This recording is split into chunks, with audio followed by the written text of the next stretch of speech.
จะเลียนผ่านมาทางเส้นทาง13สายใต้นี่ก็เดี๋ยวข้าพเจ้าจะไปเบิ่งพาไปเบิ่งเส้นทางเขตบ้านทานาพี่น้องเพราะว่าเมื่อก่อนนี่เลียนสักๆมาคือว่าเห็นเพิ่นเทลาดยางหั่นน่ะเทลาดยางเข้าไปภายในหมู่บ้านของเพิ่นก็เลยบ่แน่ใจว่าเพิ่นจะเทไปฮอดจุดใดเพราะว่าเขตบ้านทานานี่ก็จะเป็นส่วนกว้างนะพี่น้องเดี๋ยวข้าพเจ้าจะแนะนำไปเบิ่งเพิ่นเทฮอดส่วนกว้างบ่เพราะว่าส่วนกว้างข้าพเจ้าเองก็เคยมาเที่ยวมาเล่นอยู่ในปีที่แล้วหั่นเนาะปีนี้ก็เลยอยากเข้าไปเบิ่งเพราะว่าอยากรู้ว่าเพิ่นเทไปฮอดหรือยังน่ะอันดับแรกข้าพเจ้าจะแล่นเข้าไปก่อนเนาะแล่นเข้าไปในเขตบ้านทานาหั่นน่ะทางที่ไปหาส่วนกว้างอุณวงศ์ฟาร์มหั่นน่ะจากแล่นเข้าไปก่อนว่าทางฮอดใจแล้วก็จังจะถ่ายคลิปก่อนแล่นออกมาจังจะถ่ายคลิปให้ทุกท่านได้เบิ่งเพิ่นเทฮอดจุดใดกันแท้ฮอดส่วนกว้างบ่ประมาณนั้นหั่นน่ะอย่าไปเบิ่งน้ำกันพี่น้องเลยโอ้มาเจอแดดเนาะเบิ่งแดดสักก่อนหน่อยนึงพี่น้องแดดเพิ่นก็ปล่อยมาตามแคมทางแบบนี้เลยเนาะสำหรับตัวแดดไปลุยกันเลยพี่น้องเอ้ยเขตบ้านทานาเมืองไทยธานีเบิ่งโตกว้างพี่น้องส่วนกว้างพวกหลายๆอยู่เขตบ้านทานาเรียนมีเรียกเรียนผ่านมาก็เลยส่องเบิ่งกว้างเพิ่นแป๊บหนึ่งน้อยหนึ่ง เดี๋ยวข้าพเจ้าจะพาไปเบิ่งเส้นทางความสำเร็จของบ้านทานาเพิ่นอีกทีหนึ่งพี่น้องเพราะว่าเส้นทางเขตบ้านของเพิ่นนี่ก็ลาดยางสวยงามเลยได้แต่ว่าหากบ่ทันได้ถึงจุดนี้เนาะ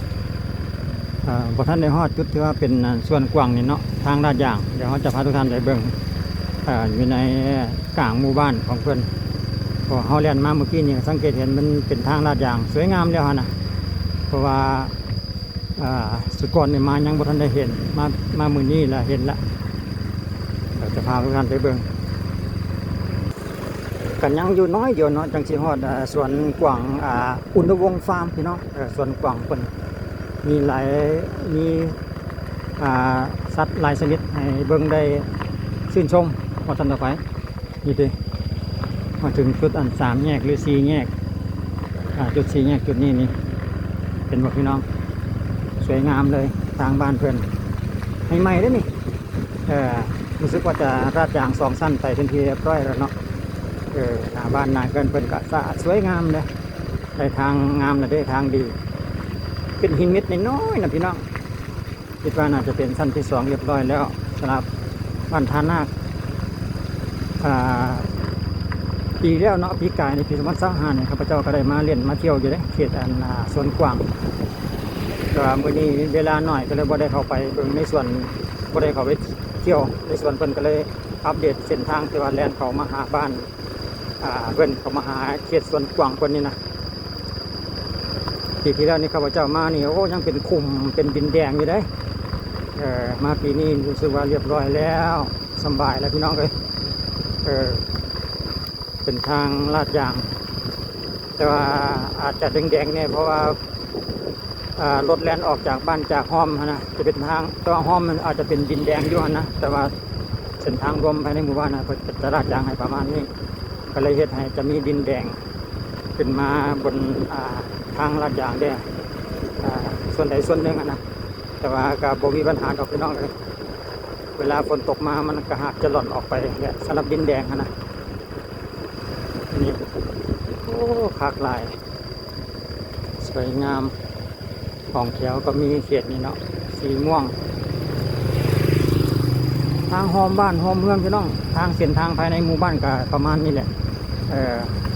งบประมาณได้สำนี้เด้ก็ถือว่าสุดยอดแล้วนะก็ดีกว่าทางดินแดงผ่านมาที่ข้าพเจ้าเคยบอกไปหันละว่าถึงว่าได้แน่นได้นาบ่ได้ทางผิดต้องกันทางลาดยางลักษณะนี้ก็จะอุ้มโดนลายที่เราพี่น้องเลยเส้นทางภายในหมู่บ้าน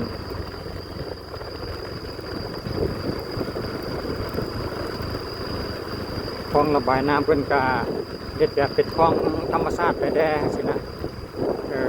คลองดินเนาะ บ่ได้เทบ่ได้อ่า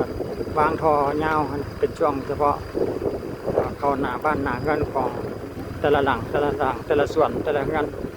ประมาณนี้คิดว่าน่าจะโอเคสำหรับเส้นทางภายในหมู่บ้านได้รับนี่ก็ดีแล้ว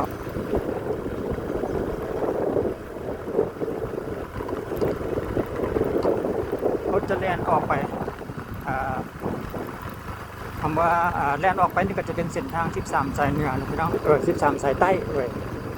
ลงไปหาแต่ทางภาคเหนือตลอดจะเป็นเส้นทาง13สายใต้สำหรับเขตบ้านทานาคทางด้านหน้าของจังหวัดก็เพื่อว่ามี FC บางท่านอาจจะเคยได้มาเป็นเวลาโดนนานแล้วกันนะแล้วพระเจ้าก็เลยอัปเดตให้เบิ่งในปัจจุบันนี้เพิ่นก็ลาดยางแล้วเด้อสำหรับเขตบ้านทานาคของเมืองไชยธานีเฮาเส้นทางเพิ่นก็สะอาดสวยงามเลยแหละข้าพเจ้าเองก็โดนแล้วเนาะบ่ได้มาพอดีมีเวียกเรียนผ่านมาเหลียวคงเห็นศักษาก็โอ้วันทานาคนี่เพิ่นก็ลาดยางให้สวยงามนะตัวนี่ว่าก็เลยแวะเข้ามาเบิ่งก็เลยได้ถ่ายคลิปให้ทุกท่านได้เบิ่งได้ฮู้ไปนำพี่น้องขอบเขตเส้นทางก็หลายเส้นหลายสายอยู่เด้เขตเมืองไชยธานีนี่คือว่าเพิ่นก็พัฒนาไปอย่างต่อเนื่องเรื่อยๆเนาะนอกจากบ้านนี้แล้วก็จะมีอีกหลายๆหมู่บ้านแต่ว่าข้าพเจ้าก็ยังนำเบิ่งถ้าว่ามี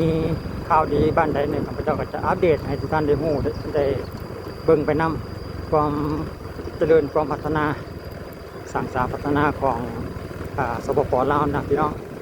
ดีมาถึงจุดนี้ทางเข้าสวนกวางเพิ่งก็สังเกตเห็นจะเป็นห้างนะพี่น้องตัวหนังสือสีส้มห้างเกี่ยวมีไซจำหน่ายวัสดุก่อสร้างเดี๋ยวเราจะซูมให้เบิ่งใกล้ๆอีกทีหนึ่งห้างเกี่ยวมีไซจำหน่ายวัสดุก่อสร้างทางเข้ามาหาส่วนกวางของคนก็จะอยู่จุดนี้เลยพี่น้องตรงข้ามกันเลยเลี้ยวซ้ายก็จะไปลงสายใต้เนาะสำหรับอยู่ปากห้อมเพิ่นก็เลี้ยวขวาก็เข้าไปในนครหลวงประมาณนั้นเราสู้กันฟังพี่น้องเอ้ยสำหรับติดตามและอัปเดตเส้นทางอยู่ในขอบเขตเมืองไชยธานีเฮารถนาก็หลายพี่น้องเอ้ยการสัญจรช่วงเดือนพฤษภาปี2026พี่น้องก็มีเพียงเท่านี้แหละเอาความหูเล็กๆน้อยๆมาฝากกันเกี่ยวกับเส้นทางพี่น้องเอาไว้เจอกันในคลิปต่อไปพี่น้องสำหรับคลิปนี้ขอบใจสบายดี